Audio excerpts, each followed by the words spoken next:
Кто дает отмашку?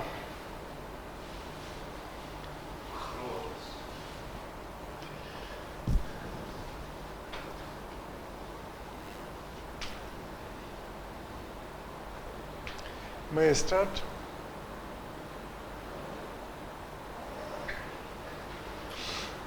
Ты в роли Хроноса?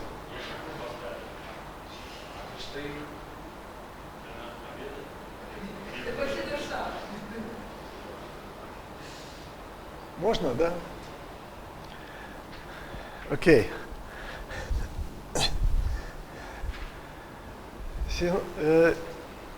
Since I've got an invitation to give a talk at this seminar only a few days ago, and I had no opportunity to prepare for my talk, I will speak about things that which I can speak without special preparing.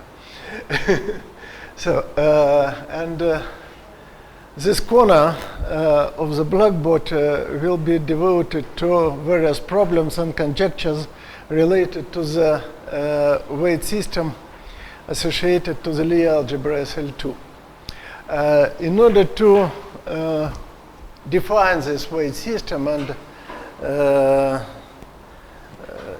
explain why it is important, why it is interesting, let me first recall briefly Vassiliev's theory of finite order not invariants. So this is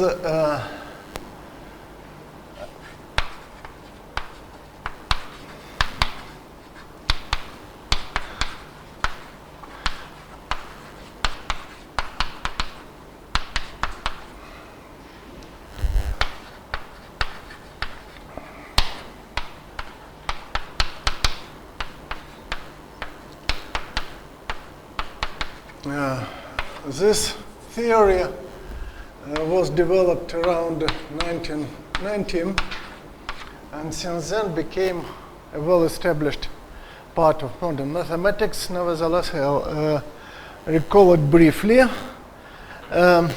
So what Vassiliev is doing, he starts with a not invariant. First of all, a not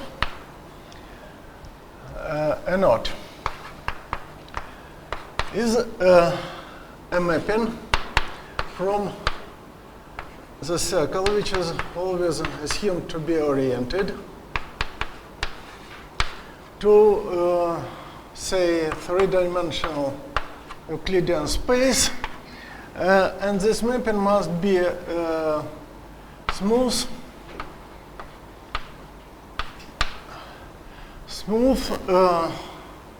non-degenerate, and one-to-one on the image.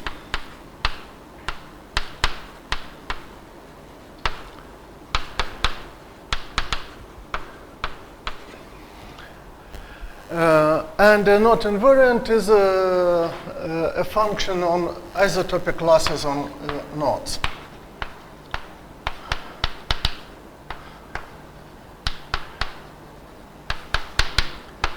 A function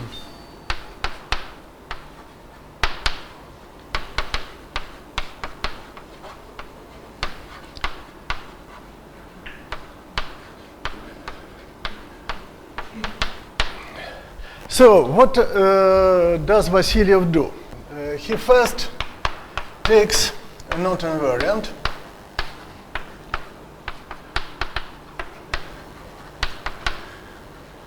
and then extend it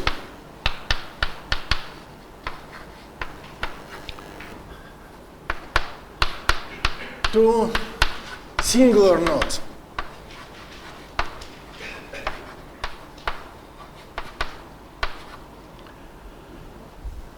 With the simplest possible singularities, which are double self-intersections.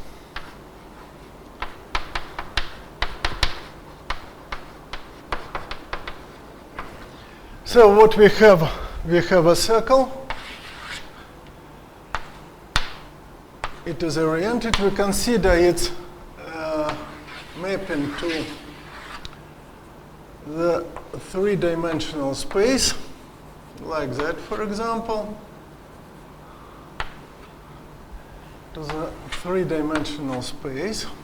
We obtain a knot in the three space, and we extend a knot invariant from knots to singular knots.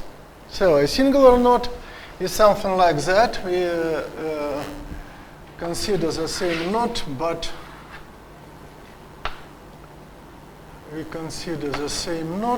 but we allow some double points on the image.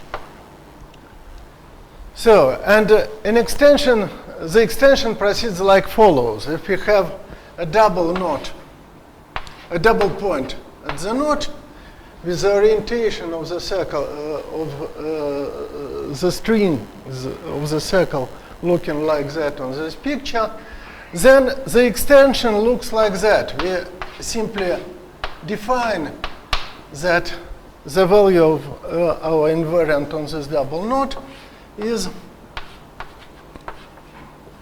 f of this minus, minus f of this.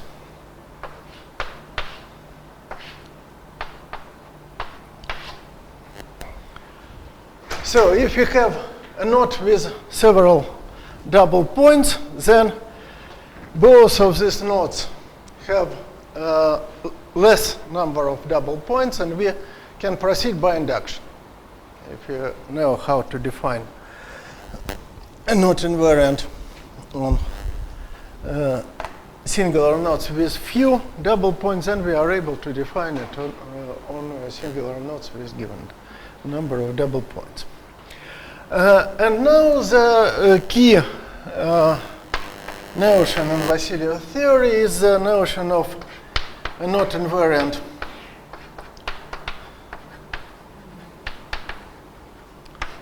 is finite type.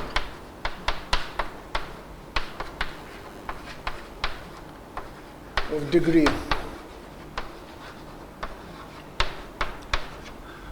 at most n if its extension to knots, to singular knots,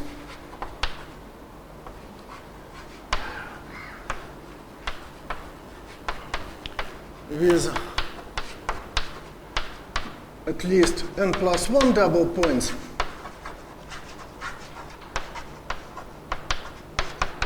vanishes, is 0. So if we have a knot invariant, we are able to extend it to knots with double points, and if it happens that for any not with n plus 1 double points, the invariant is 0, the extended invariant is 0, then we say that an invariant is of finite type and of degree at most n. In this way, we obtain a sequence of vector spaces. A sequence of vector spaces where Vn is the space of not invariants of finite type and of degree at most n. And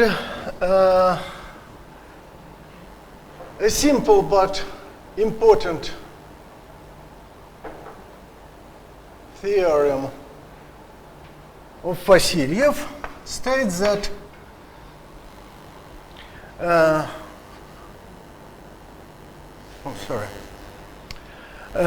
now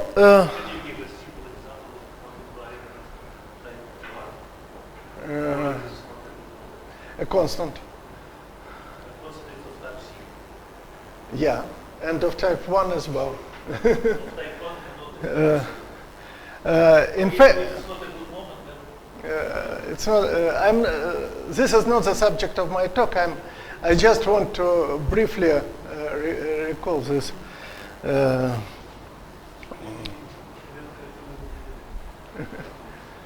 Не константы.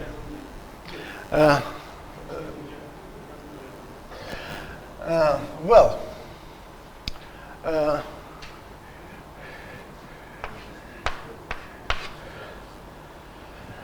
and a simple but important statement due to Vassiliev is that a not invariant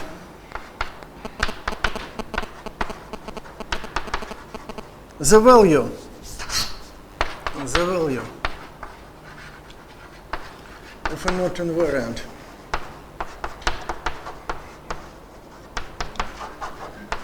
of order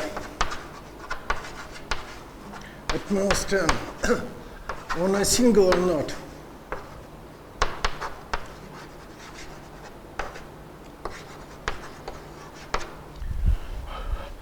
with n singular points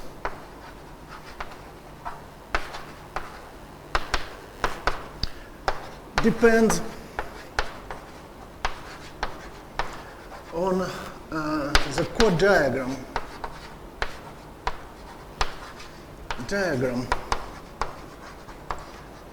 of the knot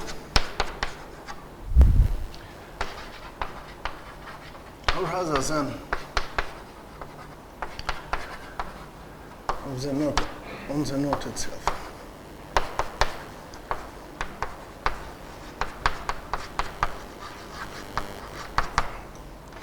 So what is the chord diagram of a singular knot?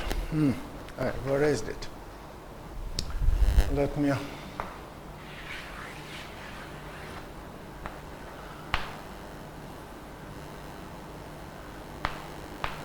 here is a singular knot.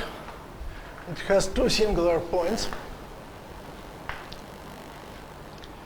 Each of these two singular points has two preimages in our original circle. Let one of them be blue, the other one rose.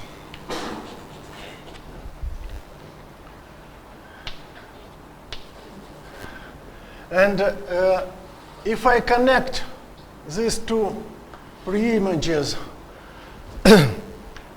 of the same double point by a chord, what I obtain a chord diagram.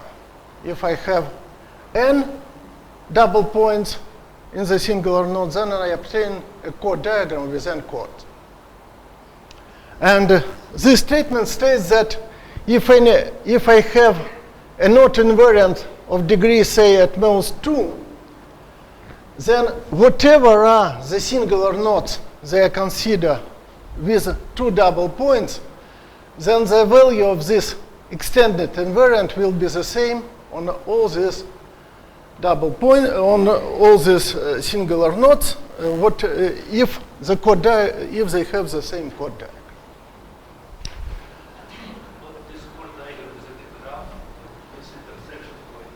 It's of course it is its intersection point means nothing, but it is definitely a graph. It has some additional structures like this Wilson loop of the graph, which is the outer circle, and but it's a special kind of a graph with some additional structures. Well, now by the way, it happens that all the known polynomial knot invariants can be expressed in terms of finite type knot invariants. All the known polynomial knot invariants are of finite type, in fact, and there is a conjecture due to Vassiliev that any two distinct knots can be distinguished by a finite type knot invariant. Up to now, there are no approaches to any possible proofs of this conjecture. There were about a dozen of proofs. All of them happened to be wrong. Well, now an important corollary of this remark is that all the spaces of finite order not invariants are finite dimensional. So we have an extending system of finite dimensional vector spaces. Of course, the union of all the spaces is infinite dimensional. It's not a problem, but each of them is of finite dimension. Now,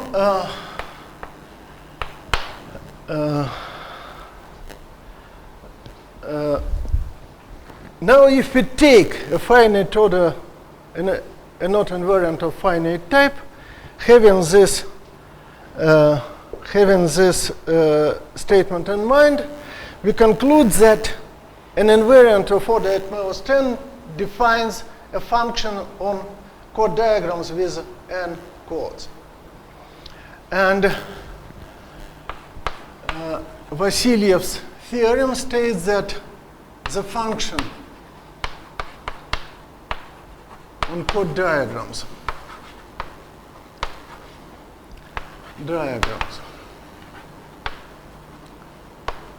within chords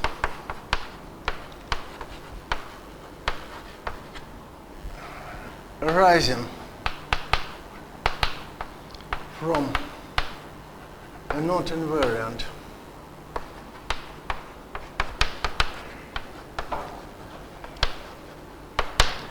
of order at most n satisfies the four-term relation.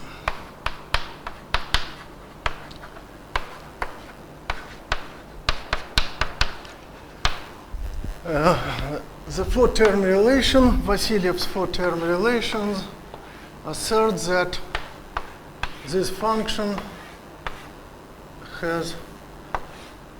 satisfies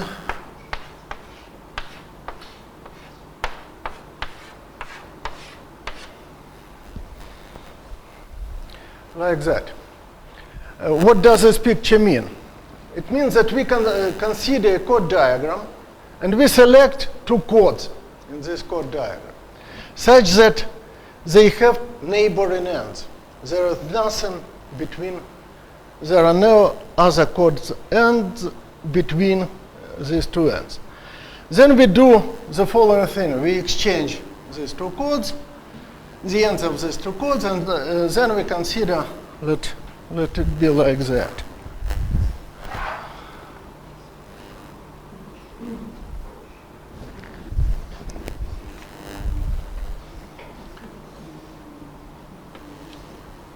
One of the chords is permanent in all the chord diagram, and the other has one constant end, and the other end is attached to the rose chord at four possible neighboring points. So, and there are many other chords which are, however, the same in all the four diagrams. There is a lot of other chords, but they are the same in all the four diagrams. You see, if you have a chord, then there are 4 points for the ends of the neighboring chords, and all the 4 points are take part in this four-term relation.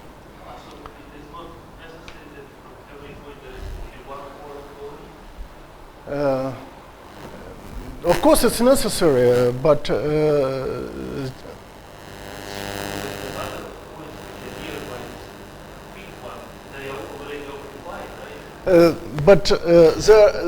is a point in between. If you have two neighboring chords, there is always a point in between.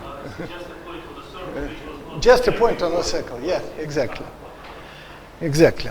Yeah, and the last element of this Vassiliev theory, which I would like to mention, is the Kontsevich theorem,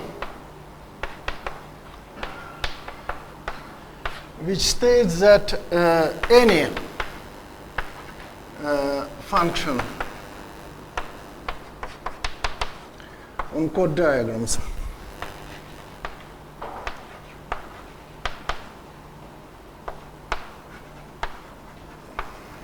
satisfying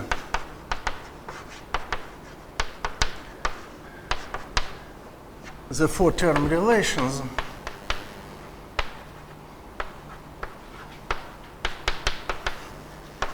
can be obtained in this way.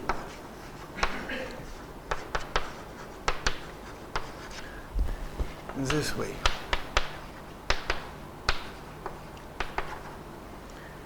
And this statement is known under the name of Kontsevich integral, or the construction proving this statement.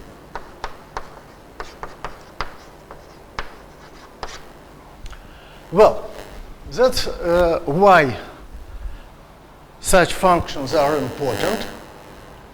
So each of them comes from some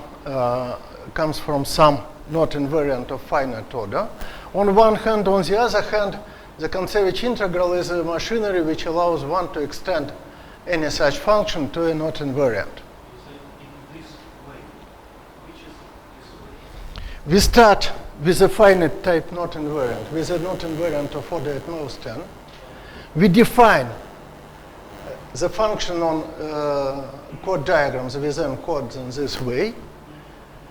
We obtain a function on chord diagrams with n chords. Kontsevich statement means that any function satisfying four-term relations can be obtained in this way.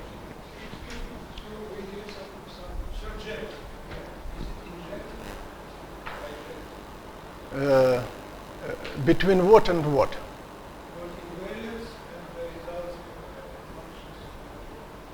If we start a not invariant of node at most n, if we start from an element in Vn,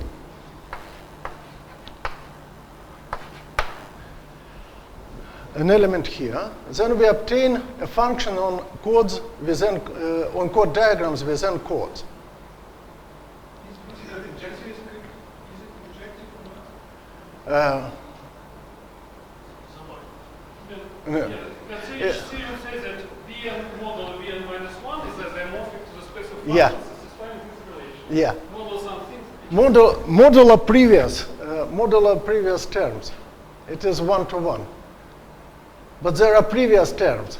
Two not invariants of the same order n can define the same function on chord diagrams with n chords, provided their difference is a not invariant of order at most n minus 1. It's an extra state. It is on the blackboard. It is on the blackboard. It is on the blackboard. Right. This statement, no, Vassiliev's theorem is that Vassiliev's statement, because if you take the difference of two such not invariants, you obtain a not invariant which takes value 0 on all the chords with on all the chord diagrams with n chords, which means that it is an invariant of order at most n minus 1. It isn't that. Well. Is the dimension of Vn known? Nope. Nope. Okay, up to 100. Nope. Up to probably 13 now. It's everything is open. We know that it is finite.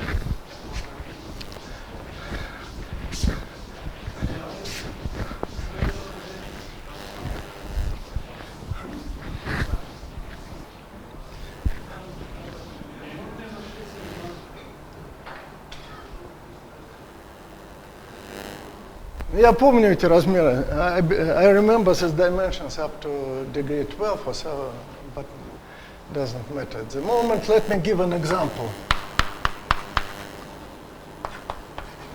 of a weight system.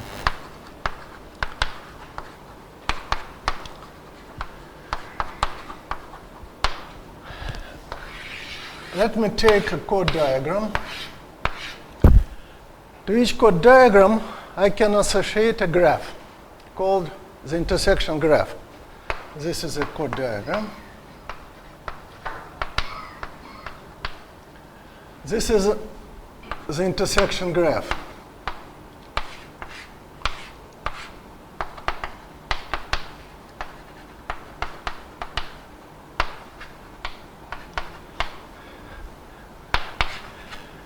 The vertices of the graph are the chords of the diagram, and two vertices are connected by an edge if and only if the corresponding chords intersect one another. And then I can take its chromatic polynomial.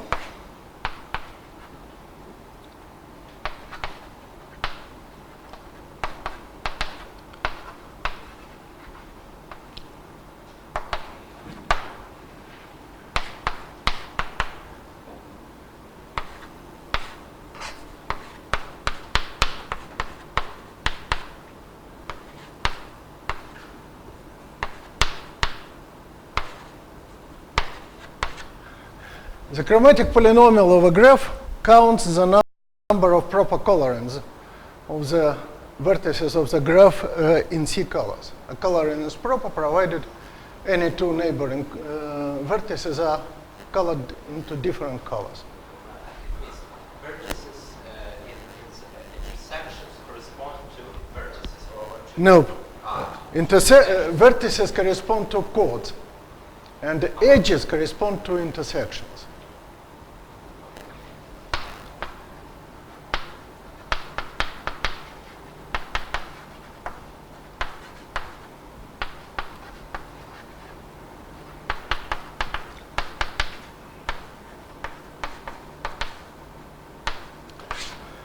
So, and it happens that the chromatic polynomial satisfies this four-term relation.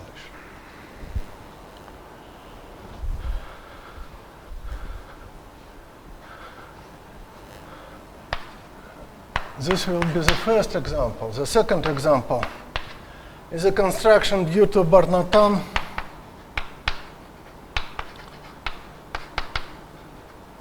and M.Kontsevich.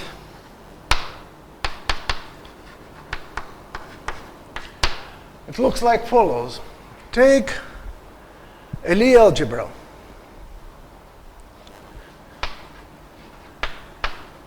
Finite dimensional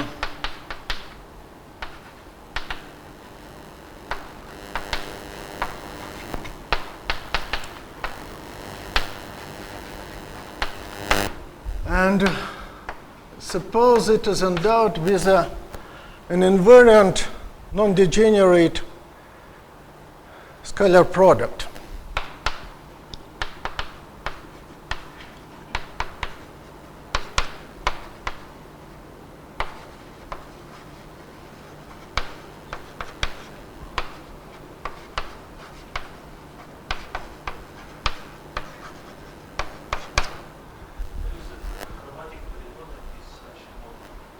Yeah.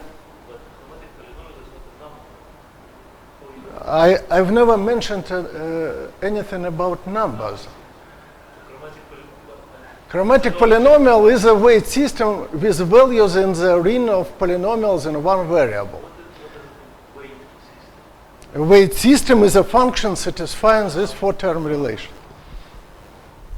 These are weight systems.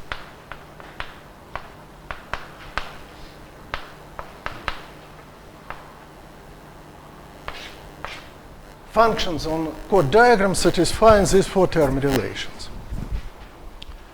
So, we have an infinite dimensional Lie algebra. We have an invariant non-degenerate scalar product. Being invariant means that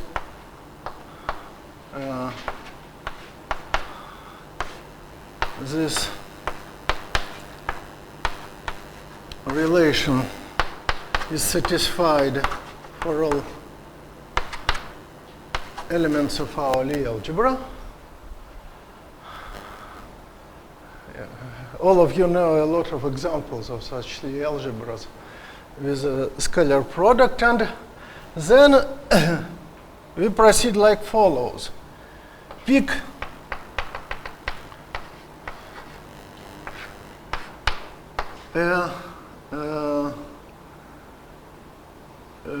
an orthonormal basis.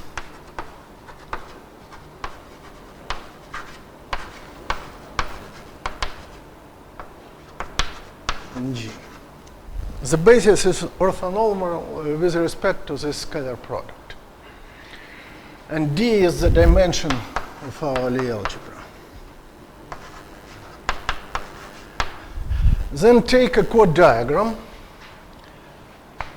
cut it. I've forgotten to mention that I will always assume that the circle on the chord diagram is oriented, and it is always oriented counterclockwise. Cut it at an arbitrary point, which is not the end of one of our chords. Make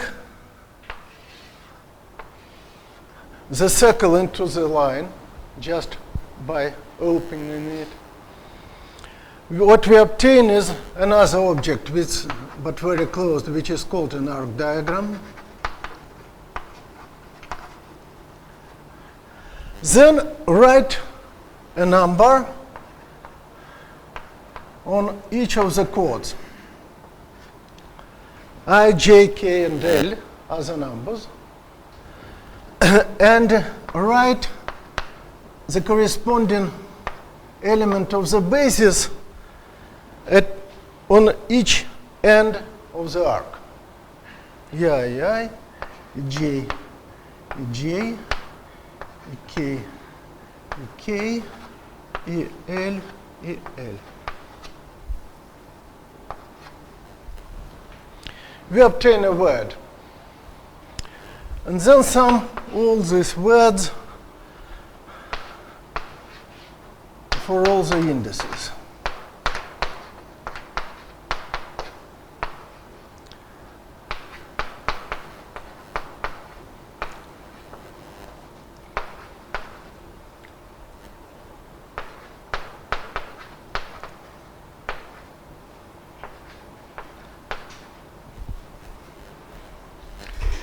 What we obtain is an element in the universal enveloping algebra of our Lie algebra.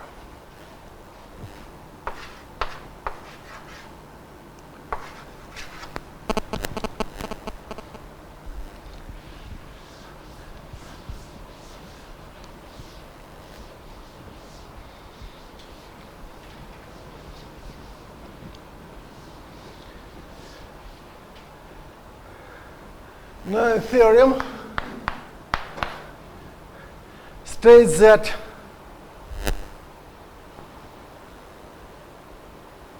let me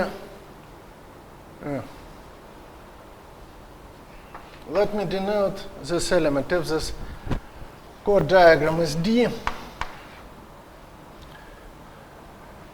this is A of D. And this is, say, WG of A of D. WG of A of D is independent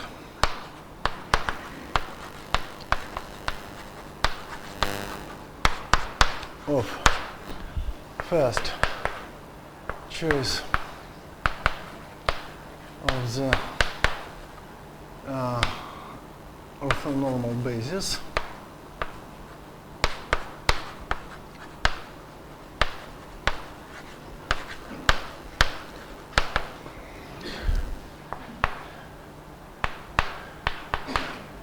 choice of the cut point.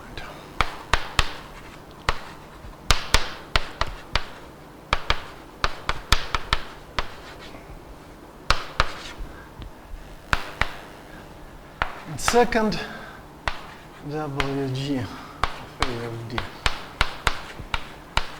belongs to the center of the universal enveloping algebra. And a third, this mapping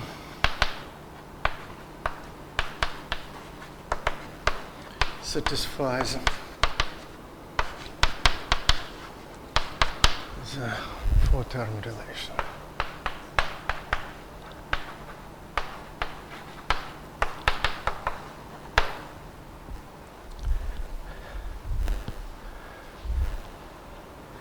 In this way, therefore, we obtain a weight system taking a chord diagram to some commutative algebra, which is the center of the universal enveloping algebra of our initial Lie algebra.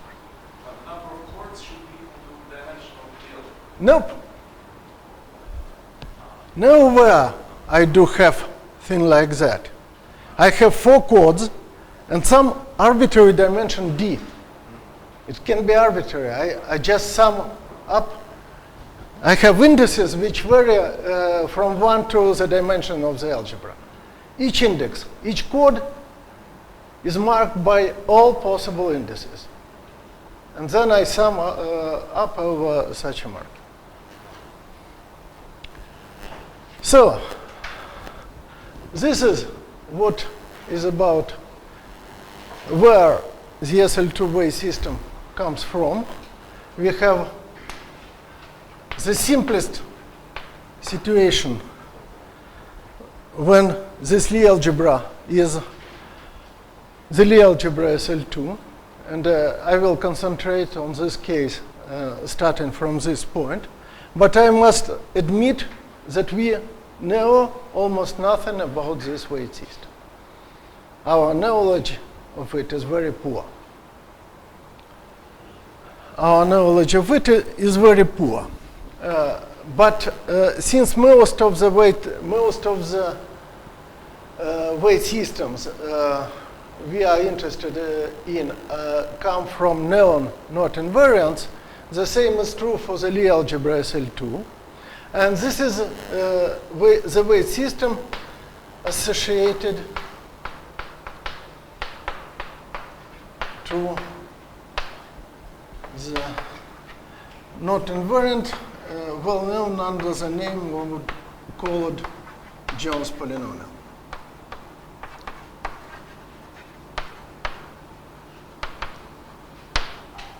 What is the index here of this construction? What do you mean by the index? Finite. But there are subspaces, VNs. So you have an algebra, and then you get an element with some VN. So which n? In all Vn. Sorry? In all Vn together. But you fix an algebra. When I fix the number of chords in a diagram, for example, I take 4.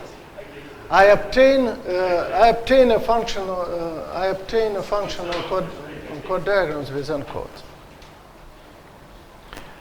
Well, Is it possible to modify this by taking an arbitrary basis and by octopus? yeah, of course.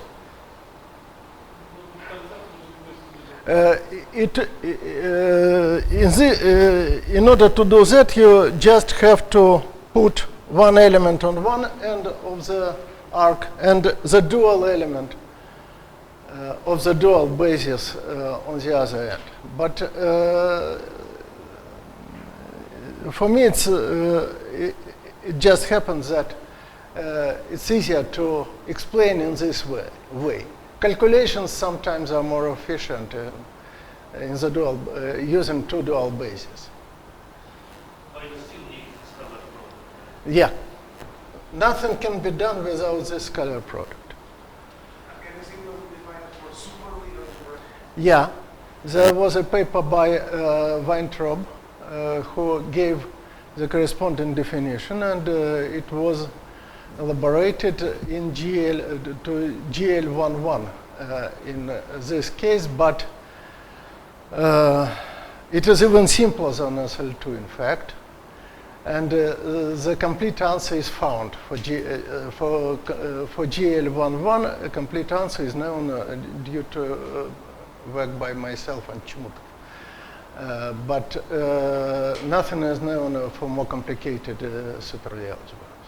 Excuse me, can we obtain a new invariant in the case of... Of course. Can we obtain a new? Yeah. Definitely we can. The problem is that we can give a definition. We are unable to compute them. That's the problem.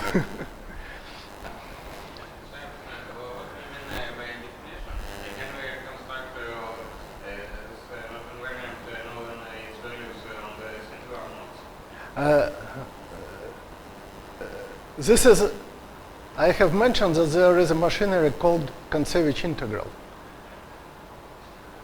We can prove that this machinery computes the corresponding invariant. We are unable to compute it. That's the problem.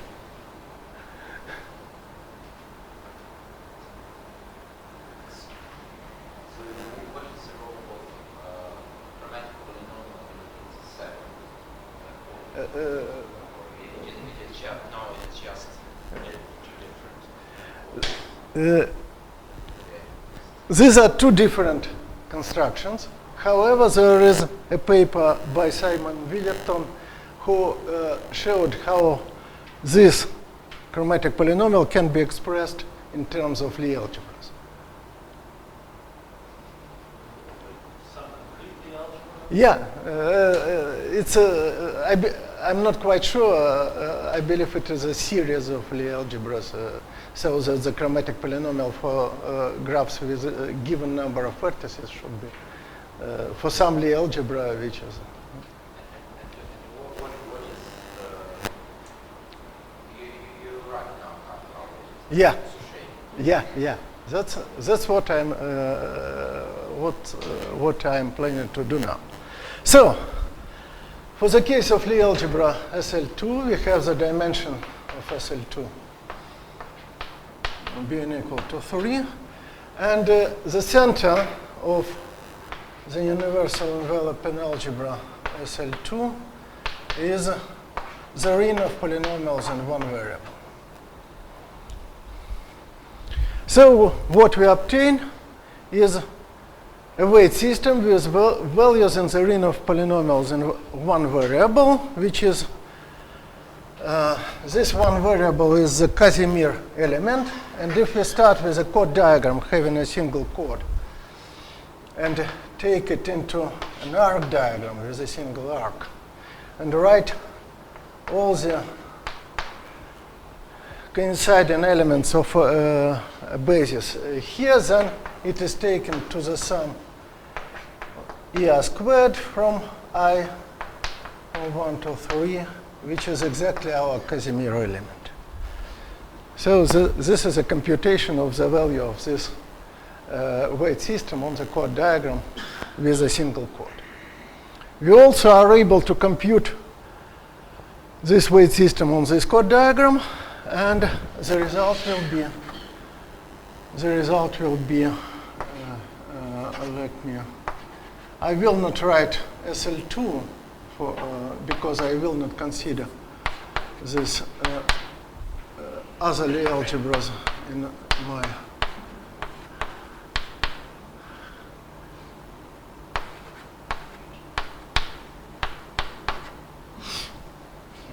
the answer is like that. It's not very different, but it is different, and that's important.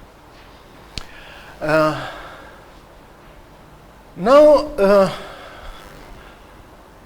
let me.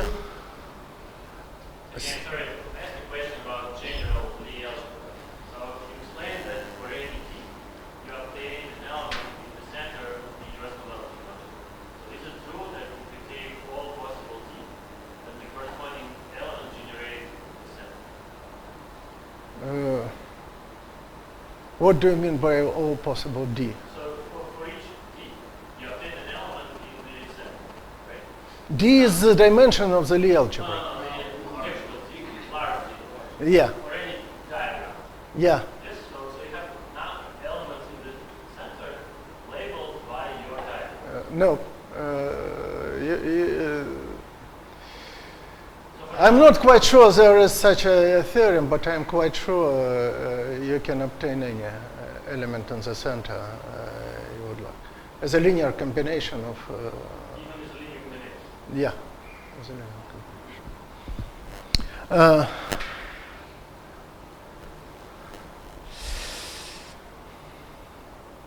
Okay. I'm thinking about there are possible branches. Well,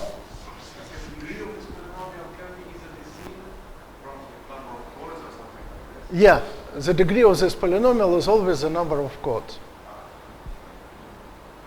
Sorry, it is twice the number of chords. Twice the number of chords.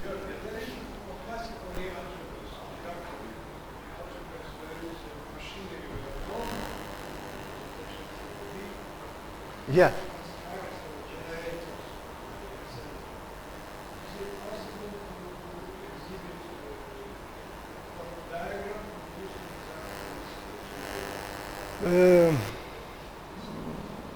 I never thought about that, but I'm quite sure it's not complicated.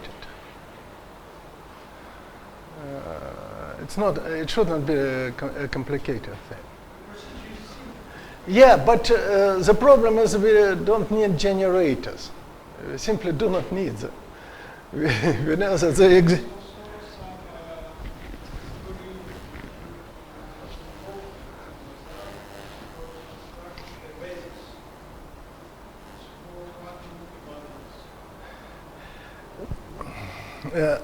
Okay, let me put it in this way. I will not concern these questions because I will consider only the Lie algebra SL2, which is the simplest Lie algebra we could be interested in. And my goal is to show that even in this case, we do not know so awfully much simple things that thinking about general algebras is too early.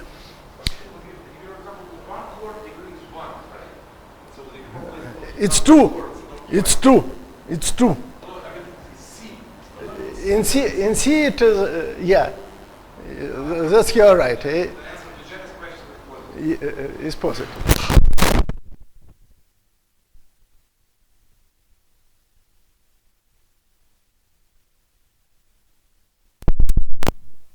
Чмутов.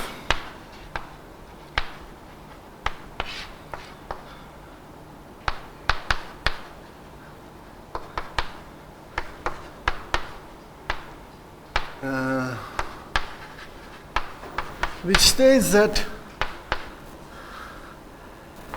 the SL2 weight system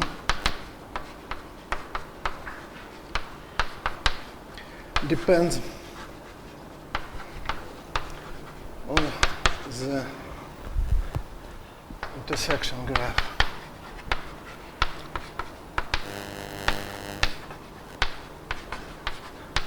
of a chord diagram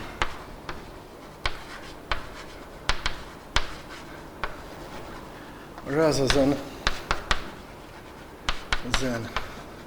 on the diagram itself.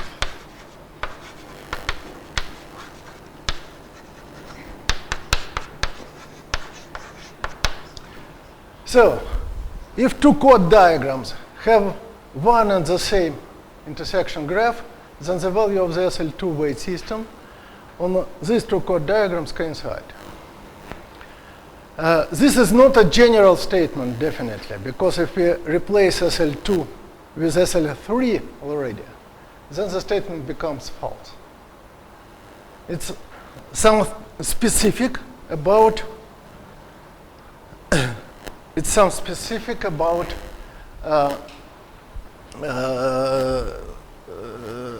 SL2 weight system.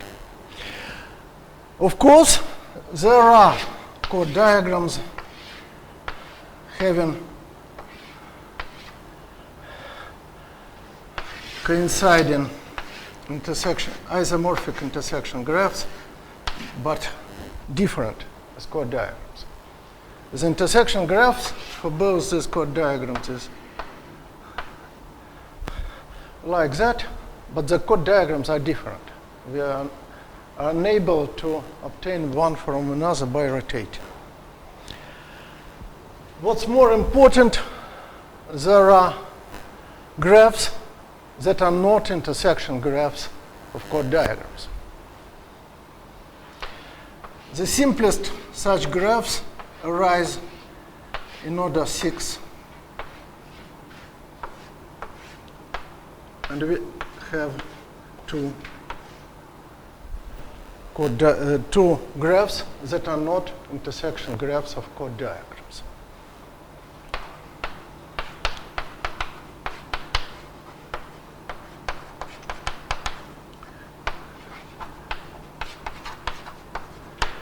Now I can put the first problem here.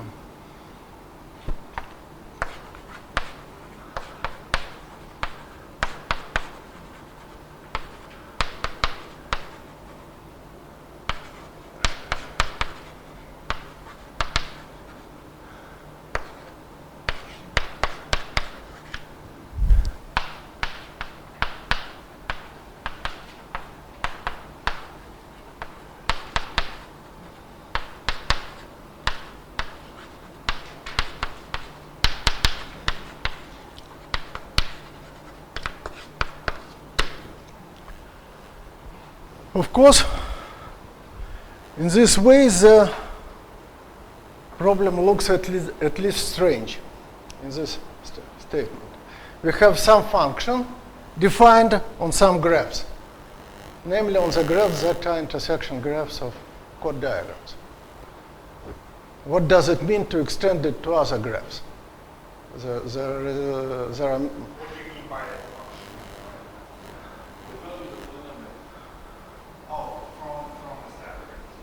yeah. So I must require some additional properties from these extensions. Otherwise, I would be able to take an arbitrary extensions on other graphs. And this additional property is like follows.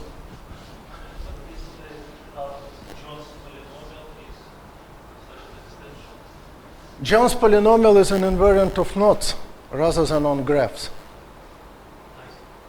It is just defined on other objects. So, in order to explain the meaning of this question, of this problem, I should introduce the four-term relation for graphs.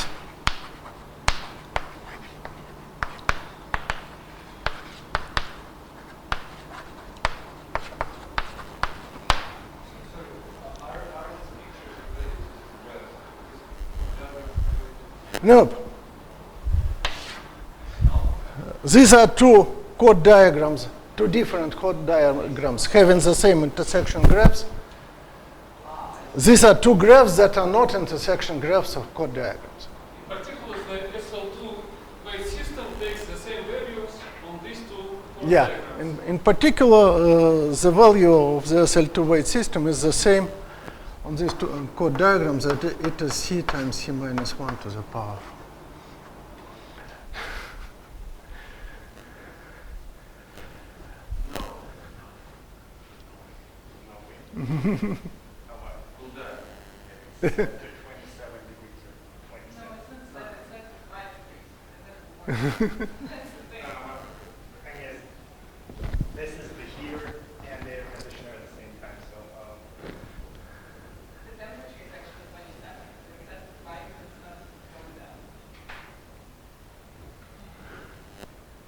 Well, Maybe we can also try to switch off a bit.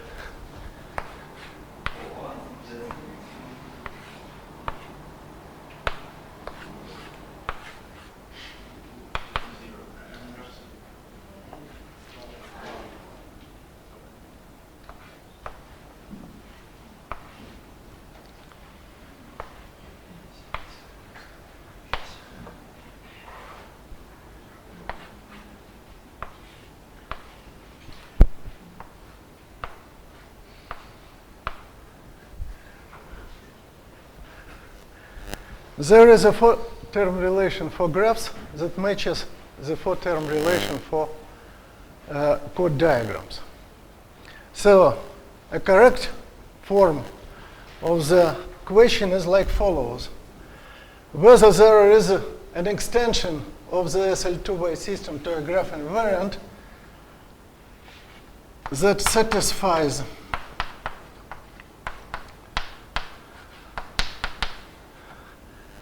the four-term relation for graphs.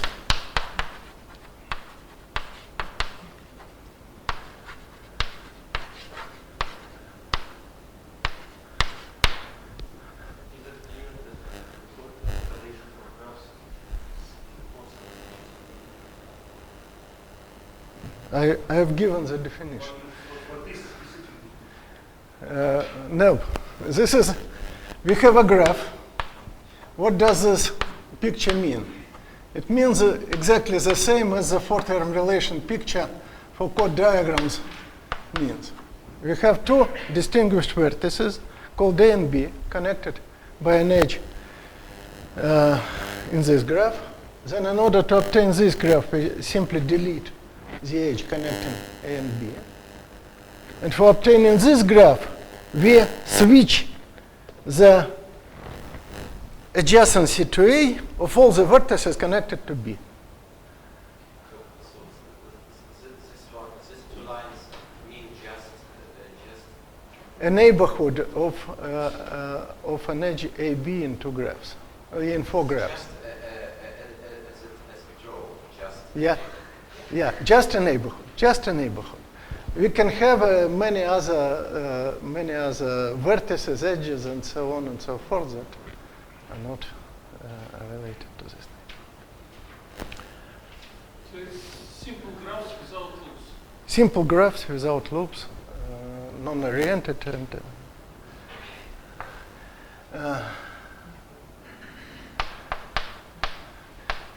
the statement is true up to 8 vertices. As my student Zhenya Krasilnikov has shown.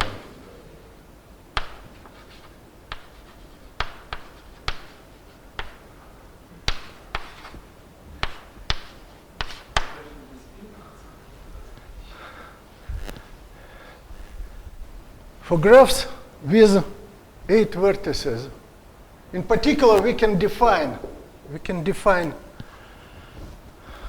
the value of this SL2 weight system on these two graphs as well. For graphs with 8 systems, there are 1044 connected graphs. There are 1044 connected graphs with 8 vertices, and out of them, I believe about 400 are not intersection graphs of chord diagrams. Nevertheless, the extension exists, and it is unique. Well, now one more problem, which looks like follows. Take a chord diagram such that any coordinate is a diameter, so that each chord intersects any other chord. Its intersection graph is a complete graph on n vertices. Complete graph.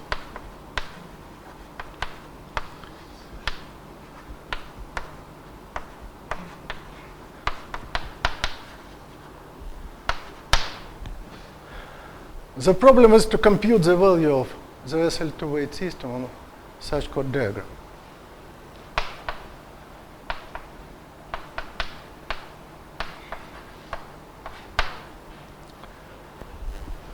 I have a conjecture. What are these values? And the conjecture looks like follows. Consider the generating function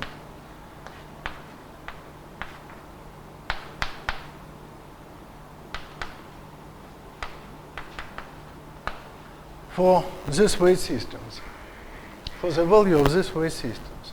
then it looks like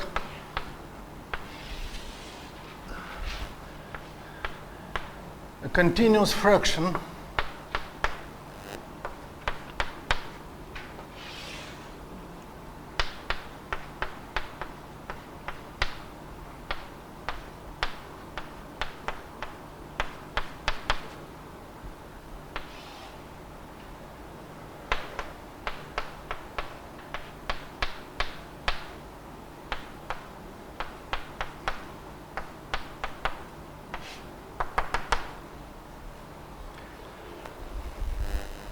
where the nth row looks like 1 minus c minus n times n minus 1p minus n squared. Sorry.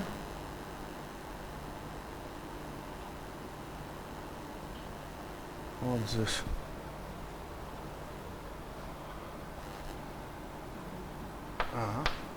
Here I'm wrong. N squared c minus n squared times n squared minus 1 over 4t. The conjecture is verified up to degree 15 or 16. I do not remember precisely. I'm quite sure it is true. But the proof is known only for the linear term.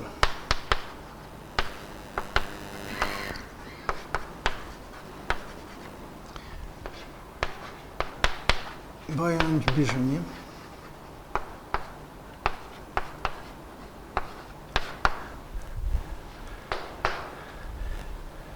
We know that the linear terms given by this formula are correct.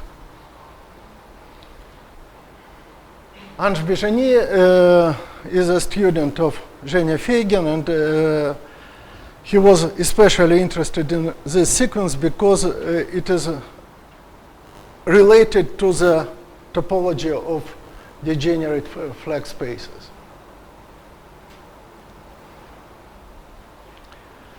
Well,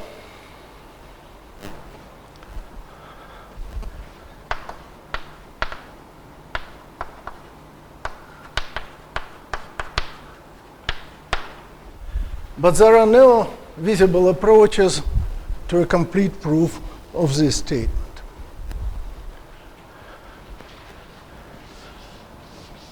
Now let me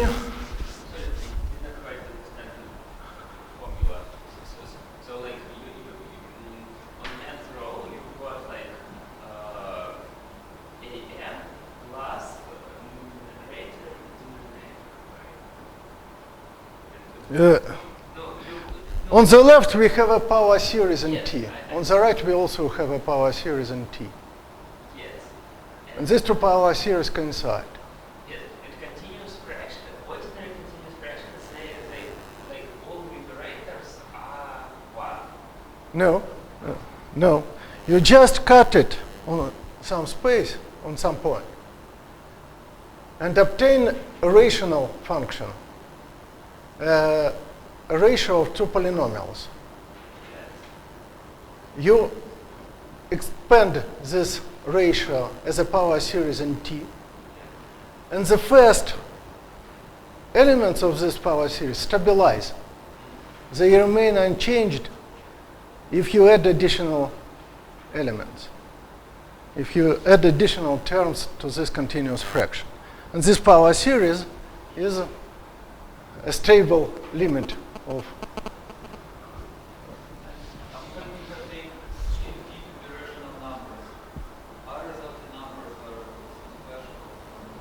Sorry?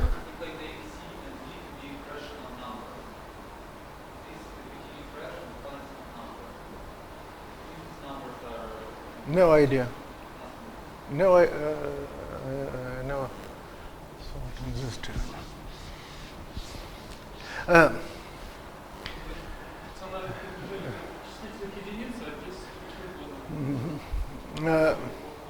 Sorry. It could be that taking C to be some specific number means something, but I am quite sure that taking T to be some specific number means nothing. Well,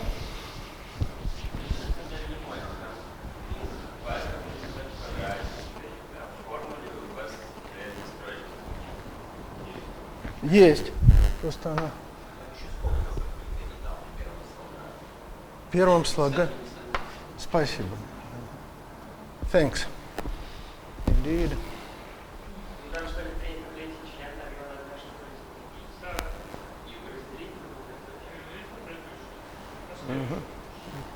This is an infinite continuous. Yes, but you should write this infinite dots on the end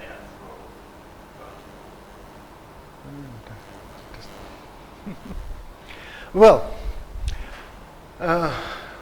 there is an additional structure. There is a Hopf algebra structure.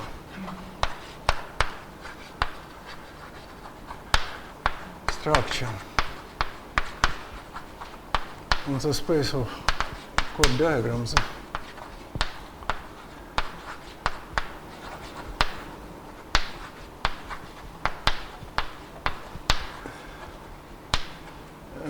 Due to Kontsevich.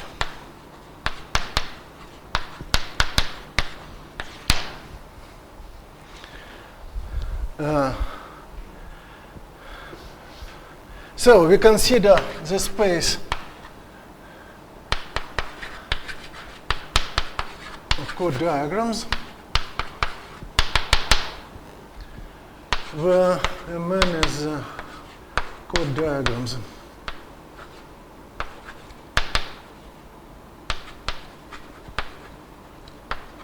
Within chords.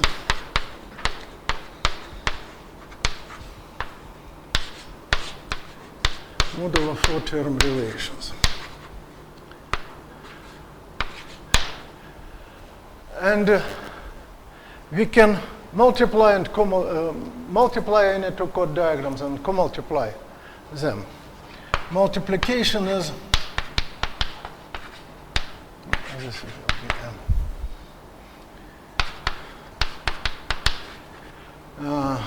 looks like if you take one chord diagram and we take another chord diagram, then the product is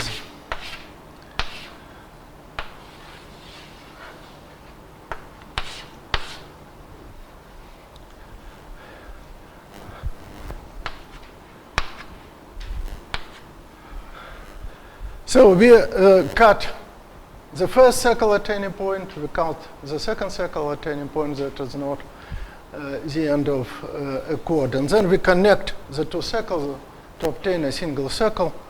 And it happens, it is a non-trivial, also not complicated, but a non-trivial statement that this chord diagram is well-defined modulo the four-term relations. It is independent on where we cut this,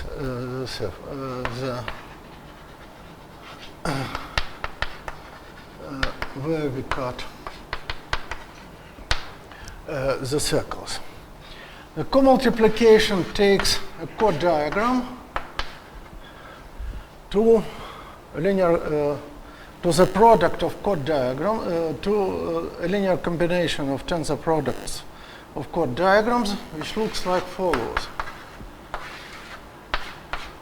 When I draw this symbol, it is not a chord diagram, it is a tensor product sign.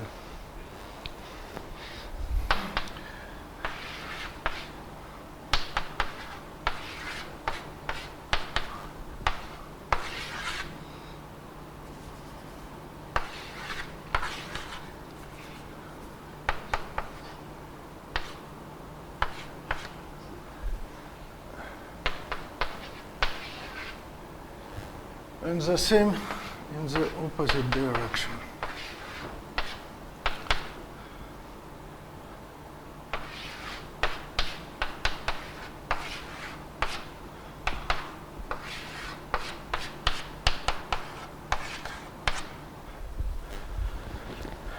So we take a chord diagram, we split the set of its chords into two disjoint subsets in all possible ways, and we, in this way, we obtain a linear combination of tensor products of chord diagrams.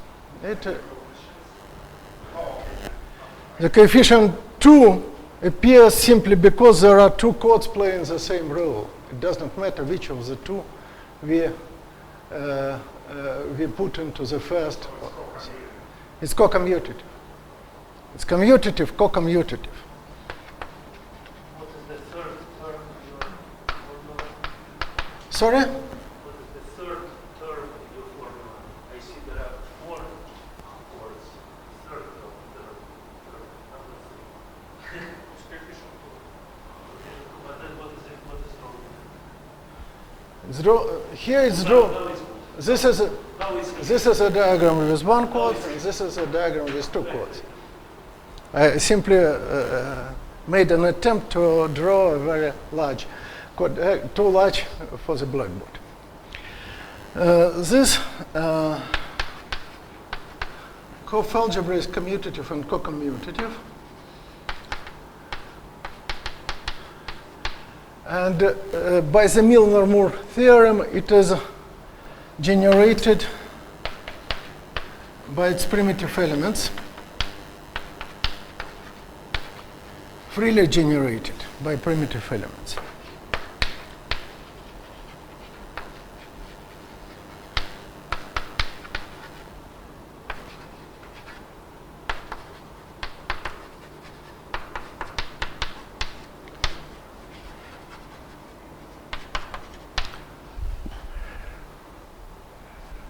Let me denote this operation by M and this by mu. An element is primitive if its coproduct is 1 times p plus p times p.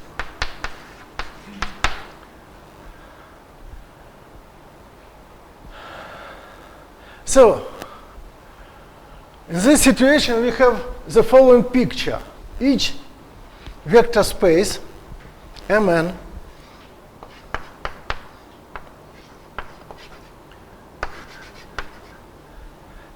is a direct sum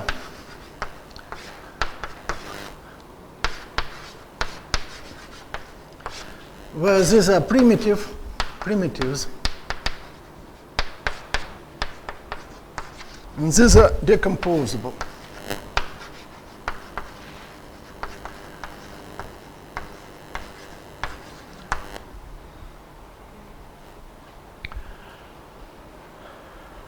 This is nothing to do with, this has nothing to do with chord diagrams or whatever it is. Simply, if you have a commutative, co-commutative, graded, connected Hopf algebra, then it satisfies the Milnor-Moore theorem and therefore can be described in this way.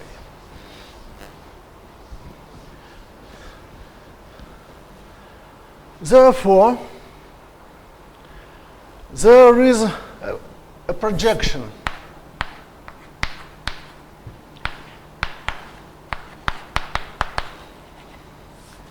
P. There is a projection P that takes each Mn to P of Mn with the kernel equal to D.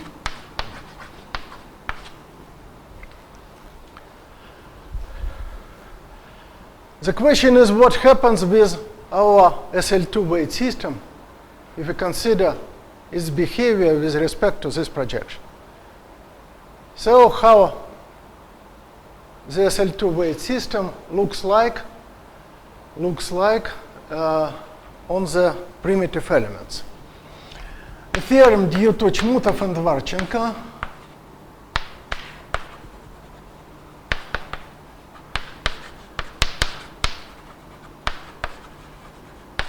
states that W SL2 loses half of its coefficients.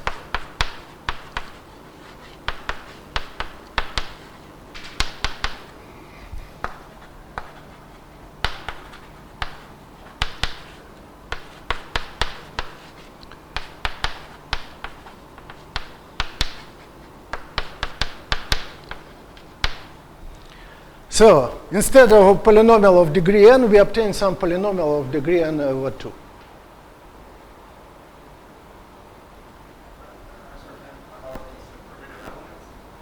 Sorry? About the primitive, is it true that the subspace of primitive elements is spanned by sort of chord diagrams? Or are there like, is there a basis consisting of chord diagrams, or do you have to consider like non-trivial linear combinations? You have to consider non-trivial linear combinations because a chord diagram is not primitive. Oh, no. Rarely. The only chord diagram with a single chord is primitive. There are no other primitive chord diagrams. So you have to consider some linear combinations. How to define this decomposition? Maybe if we add some primitive element to some decomposable element, it will still be decomposable. Sorry? So, maybe I could ask what An element, the subspace of decomposable elements is spanned by products of primitive elements of smaller order. So let me give an example. This is decomposable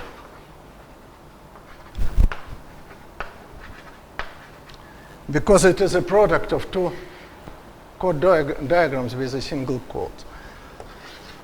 And this one is primitive.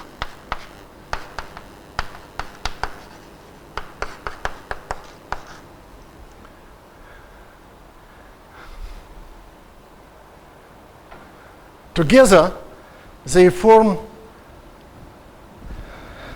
a direct sum decomposition of the space M2.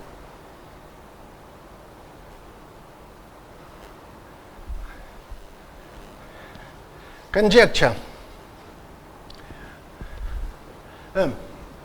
Just to compare, I have mentioned that there is such a thing that, like chromatic polynomial weight system. What happens with the chromatic polynomial weight system when we consider it on primitives?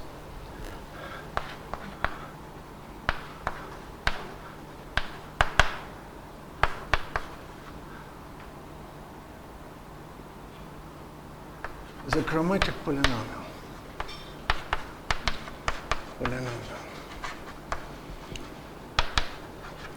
loses all coefficients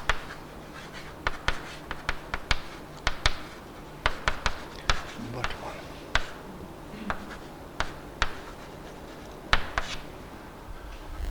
Only one coefficient survives in the chromatic polynomial, the coefficient of the linear term, which means that the SL2 weight system is much more powerful than the chromatic polynomial.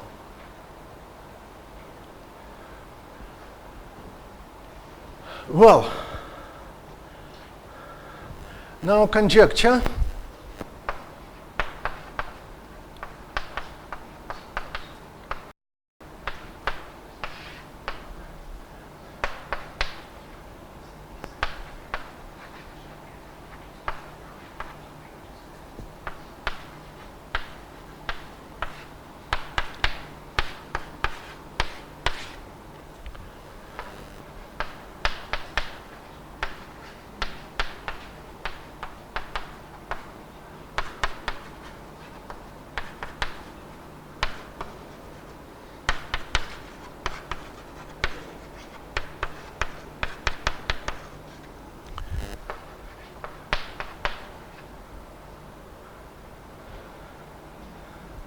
The projection of the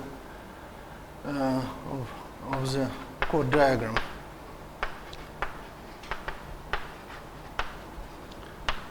D to the subspace of primitives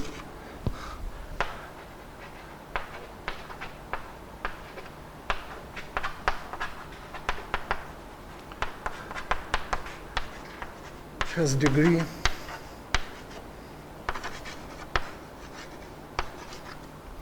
at most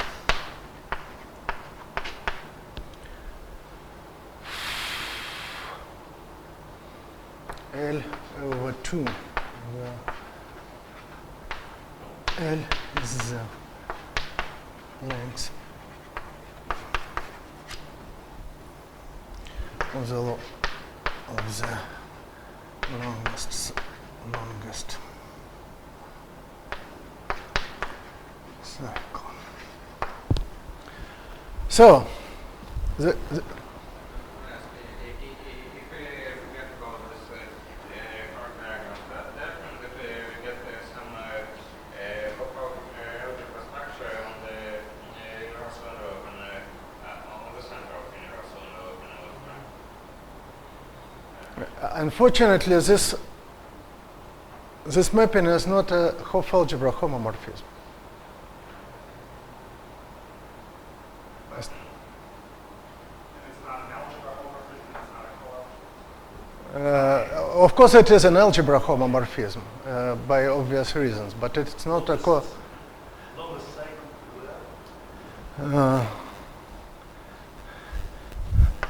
in the intersection graph.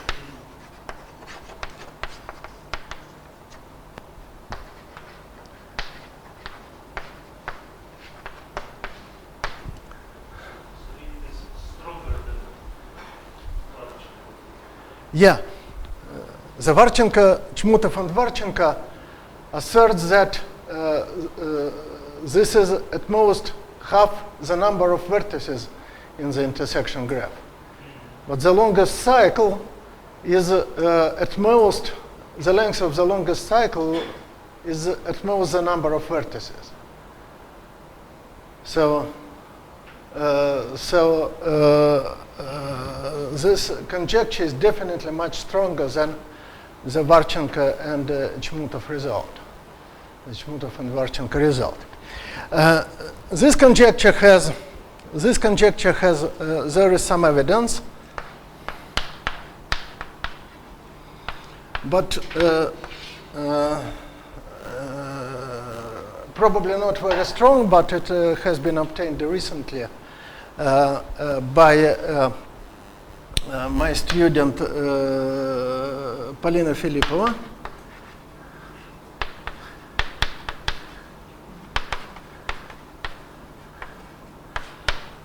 That this is true for bipartite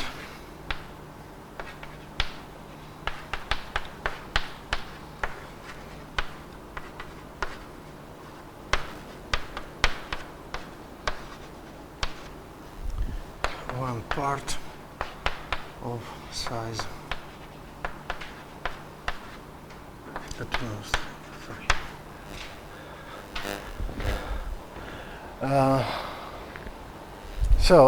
If you take a chord diagram like that, then the value on the projection of the corresponding of the SL2 weight system to the projection of this chord diagram to the subspace of primitives is a polynomial of degree 3, precisely 3 in this case.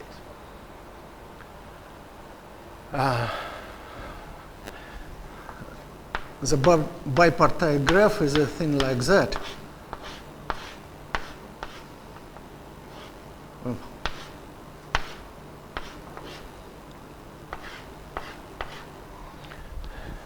For complete bipartite graphs.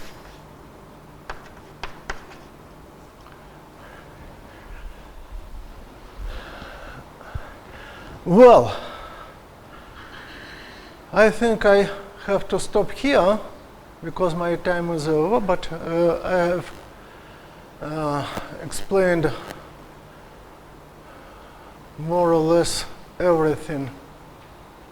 Let me just mention one thing, which is important. How all these results, all the results have been obtained. The problem with the definition of the Lie algebra weight system is that the definition itself is computationally complicated. If you take a chord diagram and are trying with reasonable number of chords, say 10 chords, and try to compute the value of the corresponding SL2 weight element in the center of the universal enveloping algebra, that using the original definition, that then it will be some mess. It definitely is a mess, because you have 3 to the power 10 different elements, and you have to compute and sum them in some non-commutative algebra in order to obtain something from its center.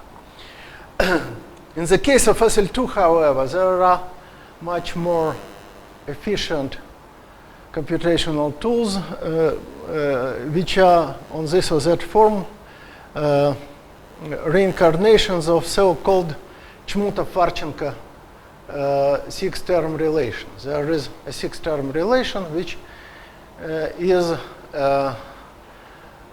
replaces a chord diagram with 5 simpler chord diagrams, and so that the computation can be made by recursion. Unfortunately, this recursion also is not too efficient, but it allows to obtain results for either complete results for all chord diagrams with up to 8 or maybe 9 chords, or results for specific chord diagrams with, say, 13, 14 or something like that chords. That's how all this was obtained.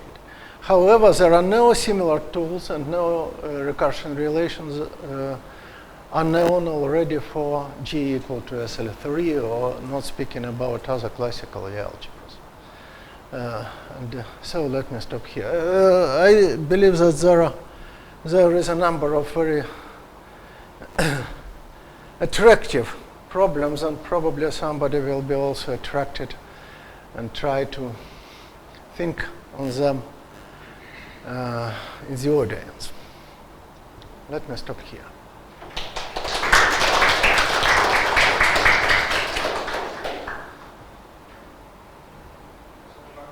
Just about computing this invariant for SL2. So there's this recursion, but like we know what the highest term is, for instance, but do we know any other? Yeah. You see, this statement says that we know more or less, well, the upper half of the coefficients. What we do not know is the lower half, which is most interesting. Is there like some simple way of saying the second highest coefficient? Some simple For up to 4th coefficients, there are such explicit formulas, but I don't think they make any reasonable sense further.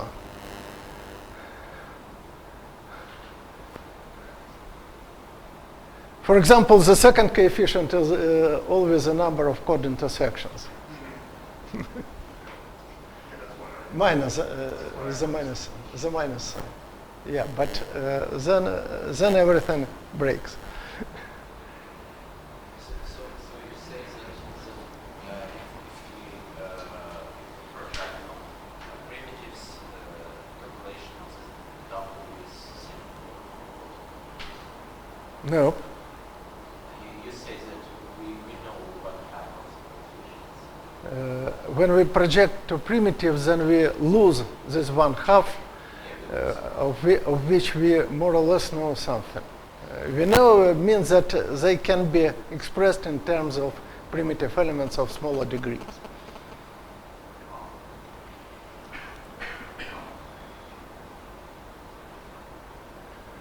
These conjectures seems to be completely a surprise for me, like how can one name conjectures, like computations? Yeah, millions of computations.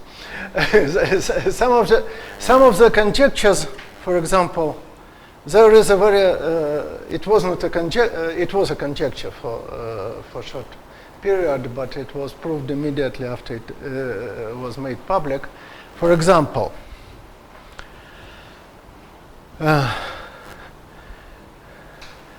suppose our chord diagram has even number of chords. Then after the projection to the subspace of primitives, we have a polynomial of degree at most half of this even number. The question is, what is the leading term of this coefficient? And the answer is known. We conjectured that in our paper with Grisha Rybnikov and Lena Kulakova.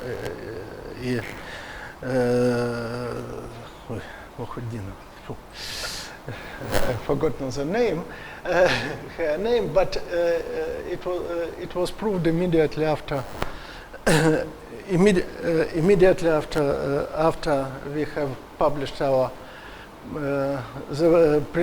our preprint on the archive by Bar-Natan and a student of his, but it was a rather strong. I have never seen things like that before. Let me say just a few words. Here we see that this conjecture means that loops, long loops, play some distinguished role in this considerations, the most long loops are Hamilton cycles. Cycles passing through each vertex of the graph, and we constructed an invariant, a graph invariant, which essentially counts these loops, these Hamilton cycles, with signs, pluses or minuses. And these pluses or minuses we are able to define only for intersection graphs. We do not know how to define them for arbitrary graphs. But the invariant itself, which is the difference between the number of positive Hamilton cycles and negative Hamilton cycles, can be extended to arbitrary graphs. We do not know what are positive or negative cycles, but we know what is the difference. What is the difference of the numbers? What was your conjecture, which was it will take another 10 minutes. Sorry, but I don't think it's appropriate.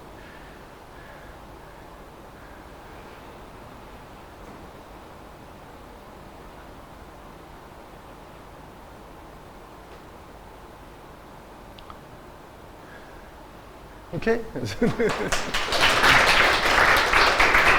No more questions.